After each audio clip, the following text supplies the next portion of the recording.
Each and every পেশেন্টকে উনি দেখতেন। আমি তার আই উইটনেস। আমার নাম বলতে অসুবিধা নাই, আমার ফোন নম্বর বলতে অসুবিধা নাই। I don't care my life also. কেন আমার নামও বলবো, আমি ফোন নম্বরও বলবো, কেন আমি টোটালি আই উইটনেস যে কেমন ডাক্তার ছিলেন, প্রচণ্ড সৎ ছিলেন।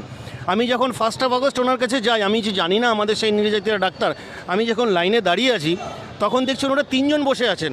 আমাদের তিলোত্তমা ডাক্তার, সামনে একজন লেডি ডাক্তার, রাইট সাইডে একজন মেল ডাক্তার, আর ওনার সাইডের টেবিলে ওনাদের সিনিয়র একজন বয়স্ক ভদ্রলোক বসে আছে। তা আমার যখন টার্ন আসলো দেখছি আমার ডাক্তারের সিরিয়াল অন্যর কাছে গেছে।